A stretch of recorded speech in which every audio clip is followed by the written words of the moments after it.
दोस्तों, आपने डीजे देखा है या फिर अक्षय कुमार का गब्बर?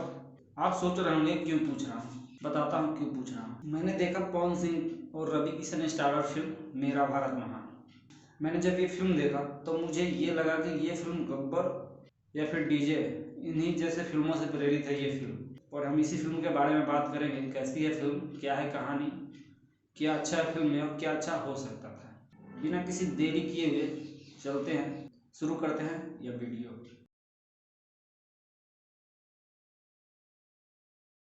दोस्तों, बात करते हैं फिल्म की कहानी को। तो फिल्म की कहानी यूपी के पूर्वांचल जिले में, जैसे कि गोरखपुर, बलिया, इन्हीं सब जिलों में बेस है। यहाँ पे मर्डर, किडनैपिंग, बलात्कार ये सब आम बात हो चुकी है। गलती से पुलिस अगर मर्डर को, जो मर्डर करने वाला है, जो किडनैपिंग करने वाला है, जो बलात्कार करने वाला है, उसको पुलिस पकड़ भी लेती है तो वो आसानी से झूठ बोल के, पैसा खिला के या फिर कोर्ट तक जाके भी वो लोग वापस आ जाते हैं। लेकिन वही दूसरी तरफ आज वो लोग किसी तरह बच के कानून से तो वापस आ जाते हैं, लेकिन यहाँ पे कोई शख्स है जो उनको दूसरे दिन ही मार देता है। इन सभी मर्डर या अपराध को रोकने के लिए एसीपी सेल्फी शुक्ला को बुलाया जाता है। वही दूसरी तरफ फिल्म के जो मेन एक्टर है किशन कन्हैया, वो अपना सीधा साधा जिंदगी जी रहे हैं। वो एक म्यूजिक टीचर है, संगीत सिखाते हैं, जिसमें उनकी प्रेमिका, लीड हीरोइन या एक्ट्रेस कह सकते हैं, वो भी आती है सीखने। हालांकि फिल्म में इन सब चीज़ों का कोई उतना मतलब नहीं है। इधर एसीपी सेल्फी शुक्ला और वो किशन कन्हैया यानी म्यूजिक टीचर का सामना एक दूसरे मर्डर केस के सिलसिले में हो जाता है। जिसका मर्डर होता है उस मर्डर को अपने किशन कन्हैया देखे हुए होते हैं, लेकिन वो गवाही देने से इनकार कर जाते हैं। जो भी मर्डर करता है उसको एसीपी शुक्ला तो पकड़ लेता है, लेकिन उसको आरोप सिद्ध कराने के लिए गवाह चाहिए, जो कि अपने किशन कन्हैया इनकार कर जाते हैं। और ये सब होने की वजह से वो जो अपराधी होता है वो छूट जाता है। छूटता है और उसके कल होके ही फिर उसका मर्डर हो जाता है। अब जो अपराधी का मर्डर हुआ है ना, उस केस के सिलसिले में शुक्ला इन्वेस्टिगेशन करते हैं और उनको ये पता चलता है ना कि गंगाधर ही शक्तिमान है।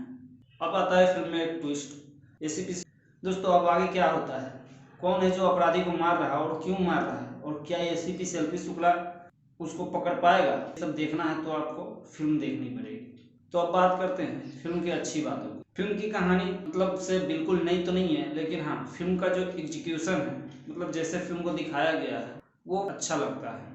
हर सीन के बाद एक सीन खुलना, मतलब एक रो वाइज में ये चीज़ अच्छा किया गया। फिल्म की कास्टिंग अच्छी है, चाहे वो पवन सिंह की हो या फिर रवि किशन की हो या फिर फिल्म के विलन्स की, ये सब अच्छी है। स्पेशली रवि किशन के बारे में बोलना चाहूँगा यार, वो तो भोजपुरी में देखा जाए तो सबसे लीजेंड एक्टर हैं ही, तो उनको जज क्या करना, मतलब लाजवाब। रवि किशन सेकंड लीड होते हुए भी मतलब पवन सिंह से ज़्यादा इम्पैक्ट छोड़ते हैं फिल्म में।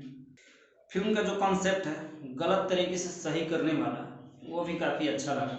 मतलब इस चीज़ को मैं सपोर्ट नहीं करता हूँ, क्योंकि किसी को अगर सज़ा मिलनी है तो कानून के हिसाब से मिलनी चाहिए, इस तरीके से नहीं मिलनी चाहिए। लेकिन हाँ, फिल्म में तो चलता है, और ऐसा ना हो तो फिल्म देखने में मज़ा कहाँ आएगा।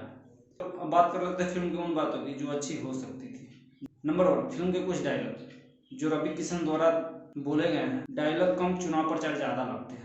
इस चीज़ को सुधारा जा सकता है। जैसे एक डायलॉग है, ये यूपी है, यहाँ गाड़ी कभी भी पलट सकेगा। ऐसे रवि किशन के कई डायलॉग हैं जो कि ऐसा पूरा प्रतीत होता है कि वो अपना चुनाव प्रचार ही कर रहे हो या फिर अपना एजेंडा चला रहे हो। ये चीज़ें फिल्म में नहीं होनी चाहिए। दूसरी, फिल्म के गाने जो कहीं भी आ जाते हैं यार। फिल्म का रफ्तार अच्छा खासा चल रहा होता है, बीच में गाने आ जाते हैं। वो भी गाने ऐसे नहीं जो कि फिर आदमी गाना सुन के मज़ा ही आ जाए, वैसा भी गाना नहीं। ये चीज़ थोड़ा टाला जा सकता था। जरूरी थोड़े है फिल्म में गाना ही डाला जाए हमेशा, तो ये चीज़ें मुझे अच्छी नहीं लगी। नंबर 3, बिना जरूरत के कास्ट। फिल्म में 2 हीरोइन को कास्ट किया गया है, जो कि मुझे बिल्कुल ही अननेसेसरी लगा।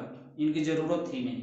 फिर पवन सिंह की हीरोइन हो या फिर रवि किशन की हीरोइन हो, फिल्म के कहानी में कहीं उनका जगह ही नहीं दिखता है। ऐसा लगता है कि सिर्फ गाने के और नचाने के लिए इनको डाला गया। इनके ना रहने से कहानी पे कोई फर्क नहीं पड़ता। हमेशा से ये रहा ना कि फिल्म में एक हीरोइन तो होनी चाहिए, शायद इसलिए डाला गया और फिल्म में ही। ओवरऑल देखा जाए तो अगर आप रवि किशन और पवन सिंह के फैन हैं, एक्शन और डायलॉग अच्छा लगता हो तो फिल्म आप एक बार ज़रूर देख सकते हैं। वैसे भी फ्री है और आपके पास टाइम फ्री हो तो ज़रूर देख सकते हैं, एक बार तो देख ही सकते हैं। तो इस वीडियो में इतना ही। जल्द ही मिलते हैं किसी और वीडियो में, तब तक के लिए जय हिंद। और हाँ, चैनल को सब्सक्राइब जरूर करें।